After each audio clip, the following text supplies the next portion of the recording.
Ini jambu siapa nih coba? Siapa yang bawa sini tiba-tiba? Ini kayak mau jualan. Aku yakin nih kalau kita udah bilang bahwa ini adalah jambu yang bisa meningkatkan ketahanan tubuh, sampai sekarang nanti bisa bakal laku sekali nih. Jadi nanti harga naik, hati-hati nih. Iya, makanya perhatikan baik-baik ini benar apa enggak nih ya. Jangan kemana-mana pemirsa, sempat perhatikan ya. Nah, ini bersama kita sudah ada siapa nih? Dokter Tulus, spesialis farmakologi klinik ya mengenai obat-obatan. Dokter Tulus, selamat siang. Selamat siang.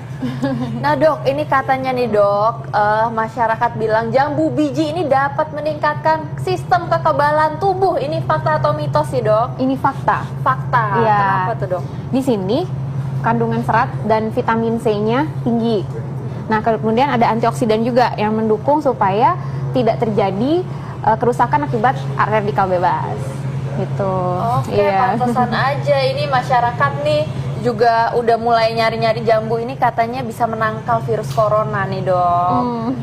Ya, itu juga sebenarnya fakta ya, bisa mencegah terjadinya infeksi. Karena memang kalau dari penelitiannya ada kandungan flavonoid, itu antioksidannya, dia mampu kayak menghambat siklus hidup dari antimikroba gitu. Nah, kemudian ada seperti taninnya itu, dia juga termasuk antioksidan.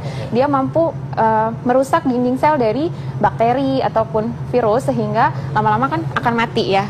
Betul, tapi itu hanya sebagai pelengkap nutrisi aja untuk mencegah supaya kita tetap daya tahan tubuhnya terjaga gitu, bukan sebagai antivirus. Ini makanya ini kita harus tahu dulu ya bahwa sekali lagi ditekankan, biasanya pemirsa hidup saya sudah pinter-pinter sih ya, bakteri dan virus itu berbeda ya. Kalau bakteri itu antibiotik atau antibakteri, lalu antivirus itu adalah untuk virus. Nah ini tadi sekali lagi bahwa ini manfaatnya untuk sebagai antimikroba dan juga antivirus itu adalah hal yang masih harus diteliti lagi. Betul, ya. diteliti lebih lanjut. Tapi secara umum ini bilang punya manfaat antioksidan, berarti tetap punya manfaat kesehatan sebenarnya. Ya. Jadi boleh aja kalau mau diminum, rasa gerges-gerges, ada rasa meriang-meriang, boleh diminum. Pelengkap nutrisi dok. Masih boleh ya, jadi nggak apa-apa ya. Oke, nah ini dok, ini kan ada yang merah, ada juga yang putih. Nah ini sebenarnya dari kedua ini yang mana sih dok yang lebih bagus nih? Pasti masyarakat penasaran nih dok. Tapi sesaat lagi dok, tetap di Hidup Sehat. Hidup Sehat. Setelah tadi pembahasan virus ini dikatakan sebagai self-limiting disease atau bisa sembuh sendiri, namun manifestasinya adalah cukup berat. Kadang-kadang ada yang ringan, ada juga yang berat sekali. Karena itu tetap penting bagaimana kita menjaga imunitas atau kekebalan tubuh kita. Jangan sampai kita terkena dari infeksi virus ini ya. Nah tadi lanjut nih Dokter Sila, ada yang belum dijawab ya? Iya tadi belum dijawab nih sama Dokter Tulus. Jadi bagusan yang mana nih? Pemirsa nih penasaran, jambu merah kah atau jambu yang putih? Sebenarnya keduanya sama, memiliki kandungan serat, berbagai macam vitamin, terutama memang di jambu itu vitamin C-nya tinggi ya. Nah cuman memang kalau yang di jambu kristal ini dia bijinya lebih sedikit, jadi akan lebih aman untuk yang lebih sulit menelan biji-bijinya itu. Oke. Tapi karena banyak orang tuh yang lebih mencari nih jambu yang merah dok, apalagi yang putih itu tuh sulit digigit dok. Nah lebih segar kelihatannya ya merah ya, daripada pucat gini ya. Ya memang dengan merahnya vitaminnya seperti vitamin C atau vitamin A-nya bisa jadi lebih tinggi ya di sini. Tapi sebenarnya sama manfaatnya, sama aja ya? Manfaatnya sama aja. Coba nih Dokter Sila misalnya dibilang pilih mana kan lebih kelihatannya merah ya. Lebih menarik ya kelihatannya ya. Oke ya. Benar sih, aku juga lebih senang itu kelihatannya. Nah, jambu biji ini katanya banyak punya nutrisi penting ya. Ini fakta atau mitos? Ini fakta.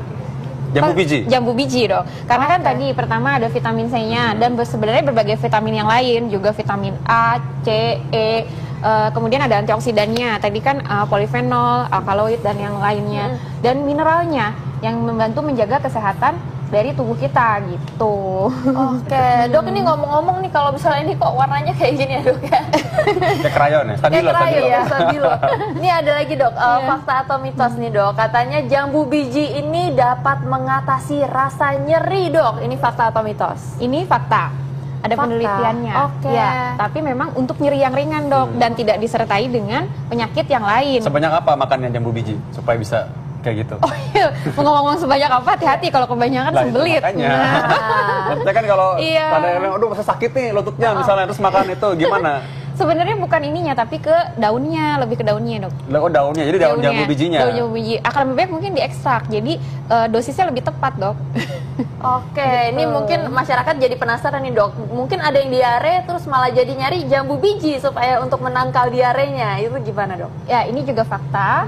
Nah, tapi untuk yang diarenya tidak terlalu berat dan dehidrasinya yang ringan saja ya. Kalau misalnya dia dengan penyakit yang infeksinya misalnya atau dengan penyakit yang lain, sebaiknya segera konsultasi ke dokter untuk memenuhi kebutuhannya. Nah, gimana caranya jambu biji ini bisa untuk obat diare? Dia seperti obat diare, memadatkan fesesnya. Nah, sekarang terkait dengan coronavirus yang sekarang sedang mewabah, apa nih bagaimana tipsnya, kesimpulan dari apa yang kita bicarakan tadi? Bagaimana dengan jambu-jambu ini?